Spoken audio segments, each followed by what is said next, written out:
Students, आज अपन समझने जा रहे हैं कि जो है लेंस का नोमेनक्लेचर कैसे करते हैं, लेंस को किस बेसिस पे अपन उसको नाम देते हैं। तो अपन ये तो समझ ही चुके हैं कि लेंस और प्रिज्म में क्या डिफरेंस है। प्रिज्म में जो दो रिफ्लेक्टिंग सरफेस होते हैं, दोनों प्लेन होते हैं। लेंस में एटलीस्ट वन रिफ्लेक्टिंग सरफेस जो होगा वो डेट मस्ट बी कर्व्ड। कम से कम एक रिफ्लेक्टिंग सरफेस कर्व्ड होना जरूरी है, दोनों भी कर्व्ड हो सकते हैं। पहली बात तो ये ध्यान रखनी है अपने को, है ना। और दूसरा ये ध्यान रखना है कि जो पावर ऑफ द लेंस होती है, अपन एयर में ले रहे हैं और जो है लेंस ग्लास का सपोज कर रहे हैं, तो पावर ऑफ लेंस का फार्मूला है ए म्यू जी minus one one upon R one minus one upon R two. Sign convention अपन पिछले लेक्चर में समझ ही चुके हैं। तो जिस तरीके का अगर लेंस बिहेव करेगा वो टर्म पीछे आएगी। जैसे इसमें कॉन्वेक्स, डबल कॉन्वेक्स लिखा है, इसका मतलब है दोनों सरफेस कॉन्वेक्स है इसके। इसमें डबल कॉनकेव लिखा है, सिंपली आपको दिख रहा है दोनों सरफेस क्या है, कॉनकेव है। अब यहाँ पर आप इसको, एक सरफेस इसका प्लेन है और एक कर्व्ड है, तो प्लेन सरफेस की पावर क्या होती है, 0, और कर्व सरफेस की पॉजिटिव पावर होती है। इसका मतलब है कि इसका बिहेवियर क्या होगा, जो है कॉन्वेक्स लेंस की तरह होगा, तो इसके नाम के पीछे कॉन्वेक्स लगेगा। तो इसको अपन बोलेंगे प्लेनो कॉन्वेक्स। मतलब एक सरफेस तो इसका प्लेन है और एक क्या है, कॉन्वेक्स है, लेकिन कौन सी चीज डोमिनेट कर रही है, कॉन्वेक्स डोमिनेट कर रही है। लाइकवाइज ये एक लेंस है, इसका एक सरफेस प्लेन है और एक सरफेस कॉनकेव है, लेकिन प्लेन सरफेस की पावर क्या है, 0। तो इसका मतलब है कि क्या, कैसा बिहेवियर होगा इसका, कॉनकेव लेंस की तरह होगा, तो इसको अपन प्लेनो कॉनकेव लेंस बोलेंगे। इसी तरीके से अब जब कंफ्यूजन क्रिएट होता है आपका, वो इस तरीके के जब शेप के लेंस होंगे तो आप उसको कैसे करोगे। तो पहले तो ये पीछे कॉन्वेक्स आ रहा है, इसका मतलब है इसका बिहेवियर कॉन्वेक्स है, और इसमें पीछे कॉनकेव आ रहा है, इसका मतलब है इसका बिहेवियर क्या है, कॉनकेव है। तो बिहेवियर वाला जो है डोमिनेट कर रहा है वो कॉन्वेक्स सरफेस कर रहा है। अब आपको कैसे पता चलेगा कि कॉन्वेक्स डोमिनेट कर रहा है या कॉनकेव डोमिनेट कर रहा है। तो अगर आप इसमें देखोगे तो जिसकी रेडियस ऑफ कर्वेचर कम होगी उसकी, उस वाले कर्व सरफेस की पावर ज्यादा होगी, तो अब बस वही डोमिनेट कर जाएगा। बहुत सिंपल सी बात है। तो अब अगर मैं इसमें देख रहा हूं तो इसकी जो रेडियस ऑफ कर्वेचर है वो कम है, कौन से वाले की, कॉन्वेक्स वाले की, और कॉनकेव वाले की ज्यादा है। तो किसकी पावर डोमिनेट करेगी, कॉन्वेक्स की, इसलिए अपन इसको कॉनकेव कॉन्वेक्स बोलेंगे। इसी तरीके से अगर ये है तो इसमें भी दो सरफेस हैं। अब इसमें किस सरफेस की रेडियस ऑफ कर्वेचर कम है, इसकी रेडियस ऑफ कर्वेचर कम है, तो इसकी पावर डोमिनेट करेगी। और ये सरफेस कौन सा है, कॉनकेव, तो फिर अपन इसको कॉन्वेक्स कॉनकेव बोलेंगे।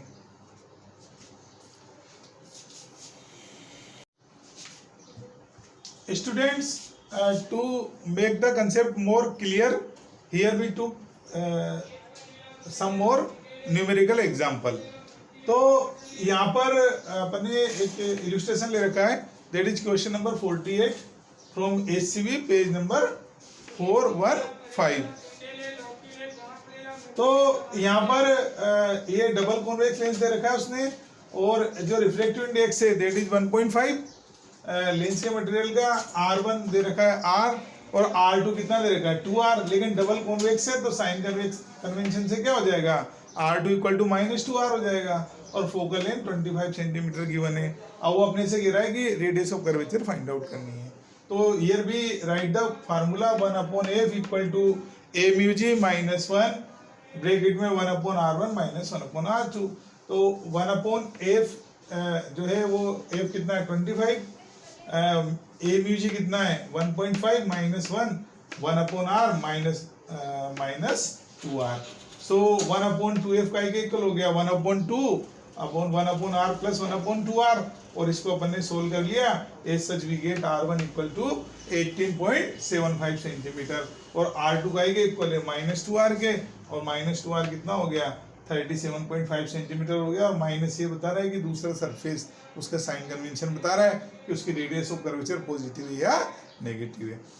इन next illustration there is question number 49 from HCB page number 415। Here उसने अपने को दे रखा है कि R1 प्लस 20 सेंटीमीटर है और R2 30 सेंटीमीटर है। अब यहाँ से दो बातें अभी जस्ट मैंने आपको बताया था 5 मिनट पहले कि इसका अगर अपन नोमेनक्लेचर करें तो इसको किस तरीके से लिखा जाना चाहिए। तो अब इसकी पावर डोमिनेट करेगी और इसकी रेडियस ऑफ कर्वेचर क्या है, पॉजिटिव है, और पावर इसकी पॉजिटिव है, ये डोमिनेट करेगी और ये डोमिनेट करेगी, तो इसका बिहेवियर क्या हो जाएगा, कॉन्वेक्स हो जाएगा। और दूसरा सरफेस क्या है, कॉनकेव, तो फिर ये क्या हो जाएगा, कॉनकेव कॉन्वेक्स लेंस हो जाएगा। और इसका मैंने डायग्राम बना के बताया आपको कि इस तरीके से बनेगा। अब इस लेंस की ये जो रिफ्लेक्टिव इंडेक्स है लेंस के मटेरियल का दैट इज 1.6, और वो अपने से पूछ रहा है कि इसकी एयर में और वाटर में जो है फोकल लेंथ कितनी होगी, और वाटर का रिफ्लेक्टिव इंडेक्स कितना है 1.33। तो अपन ने फार्मूला अप्लाई कर दिया 1/FA = a mu g - 1 1/R1 - 1/R2। तो 1/FA that is a mu g कितना गिवन है 1.6 - 1 1/20 - 1/30, और इसको सोल्व कर लिया तो FA कितना आ गया अपने पास 100 सेंटीमीटर आ गया। अब now we have to get the focal length of same lens in water. तो जब अपन वाटर ले रहे हैं तो फोकल लेंथ चेंज हो गई।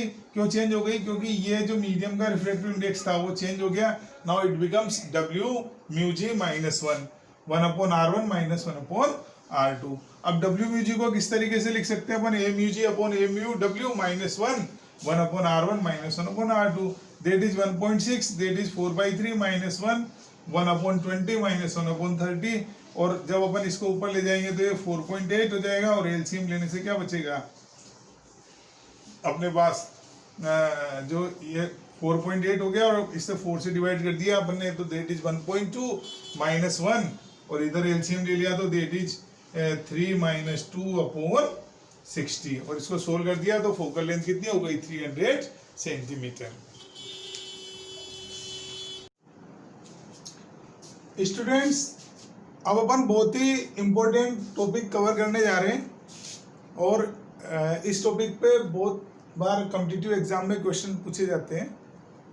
यहाँ अपन देखने जा रहे हैं कि जब अपन एक लेंस है अपने पास, ये लेंस, और इस लेंस का जब पैरेलल रे जब इस पे इंसिडेंट होती है प्रिंसिपल एक्सिस के, तो जिस पॉइंट पर ये कलेक्ट होती है वो इसका फोकस होता है। तो ये इसका फोकस है, और फोकस और पावर में अपन ने रिलेशन पढ़ा था। तो जो फोकस होता है, अगर पावर जो होती है, अगर अपन फोकस को मीटर में लें तो उसका रेसिप्रोकल होती है फोकल लेंथ का। तो यहाँ पर अपन ने रिलेशन लिखा है। अब अगर अपन इसकी दोनों कर्व सरफेस की रेडियस ऑफ कर्वेचर अगर इक्वल ले लें तो R1 तो R है और R2 - R है। तो इस तरीके से अपन ने इस फार्मूले में वैल्यू पुट कर दी, और अपने को P = 1/F 2 a mu g - 1/R किया। तो अपने को फोकल लेंथ पता चल गई R/2 a mu g - 1, और पावर पता चल गई P = 2 a mu g - 1/R। लेकिन अब अपन देखने जा रहे हैं कि what will happen when we cut the lens. अब अगर अपन लेंस को कट कर रहे हैं दो इक्वल हाफ में, तो अपने पास दो पॉसिबिलिटी हैं। Either we may cut it perpendicular to the principal axis, ये प्रिंसिपल एक्सिस है और अपन इसके परपेंडिकुलर कट कर रहे हैं, और we may cut it along the principal axis. So question is that कि what will be effect on the focal length and power and intensity of the image if we cut the lens in two equal half. तो अपन 1 by 1 दोनों case ले रहे। तो जो पहला case है अपने पास, उसमें अपन ने जो है लेंस को प्रिंसिपल एक्सिस के परपेंडिकुलर, ये प्रिंसिपल एक्सिस है, इसके परपेंडिकुलर दो इक्वल हाफ में कट कर दिया। अब अपन एक हाफ की बात कर रहे हैं, तो इसका जो अपर्चर है वो तो सेम है जो इसका अपर्चर था। दोनों का अपर्चर क्या है, सेम है। अगर अपर्चर सेम है तो इसका मतलब है कि जो लाइट कलेक्टिंग एरिया है वो सेम होगा, और जब लाइट कलेक्टिंग एरिया सेम होगा तो इंटेंसिटी ऑफ इमेज सेम होगी। तो अगर अपन perpendicular to the principal axis cut कर देते हैं तो इमेज की इंटेंसिटी पर कोई इफेक्ट नहीं पड़ेगा। लेकिन इमेज की पोजीशन पर क्या फर्क पड़ेगा, या फोकल लेंथ, अगर फोकल लेंथ चेंज हो गई या पावर चेंज हो गई तो इमेज की पोजीशन चेंज हो जाएगी। तो अपन देखने जा रहे हैं कि फोकल लेंथ या पावर में क्या इफेक्ट पड़ेगा। तो अब जब अपन ने इसको ऐसे कट कर दिया तो R1 तो R ही हो गया, लेकिन R2 क्या हो गया, प्लेन सरफेस हो गया। और अगर प्लेन सरफेस हो गया तो इसकी रेडियस ऑफ कर्वेचर क्या हो गई, इनफाइनाइट। तो अपन ने जो नई पावर है इसको पी डैश लिख दिया, नई फोकल लेंथ को एफ डैश लिख दिया। ये फार्मूला है ही अपने पास, ए म्यू जी माइनस 1/r माइनस 1/इंफिनिटी रख दिया। ऐसा जब अपन ने देखा तो अपन ने देखा कि जो नई फोकल लेंथ आ रही है इस हाफ पार्ट की, वो अर्लियर की क्या आ रही है, ट्वाइस हो गई, और पावर क्या हो गई, हाफ हो गई। बट अपन ने अभी एक्सप्लेन किया है कि इंटेंसिटी ऑफ द इमेज क्या रहेगी, सेम रहेगी। अब अपन सेकंड केस ले रहे हैं कि अगर अपन along the principal axis cut कर दें इसको, तो जब अपन इसको along the principal axis cut कर देंगे तो जो अपर्चर है, लाइट कलेक्टिंग एरिया, वो 1/4 हो जाएगा अर्लियर का। तो जो इंटेंसिटी ऑफ इमेज है वो 1/4 हो गई। लेकिन अब अपन देख रहे हैं कि फोकल लेंथ और पावर पे क्या इफेक्ट पड़ने वाला है। अगर फोकल लेंथ और पावर चेंज हो गई तो पोजीशन ऑफ इमेज चेंज हो जाएगी, इंटेंसिटी तो उसकी 1/4 हो गई, और अगर अनचेंज रही तो फिर क्या होगा, पोजीशन सेम रहेगी। तो अब अपन ने देखा कि यहाँ पर जो है रेडियस ऑफ कर्वेचर r1 अभी भी r है और r2 अभी भी माइनस r है, जैसा इस केस में था। तो जो फोकल लेंथ है और पावर है वो क्या रहेंगी, अनचेंज रहेंगे, और इंटेंसिटी ऑफ द इमेज क्या हो जाएगी, 1/4 हो जाएगी।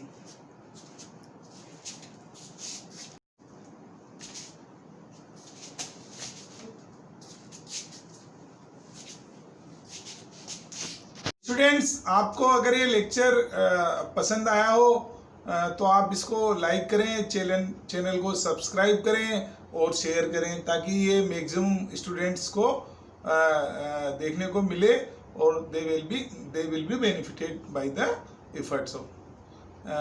आप लोगों का हर लाइक एक टीचर के दिल को छूता है, तो आप टीचर को एनर्जी दें और उसको प्रोत्साहित करते रहें आगे बढ़ने के लिए, ताकि वो आप लोगों की सेवा करता रहे।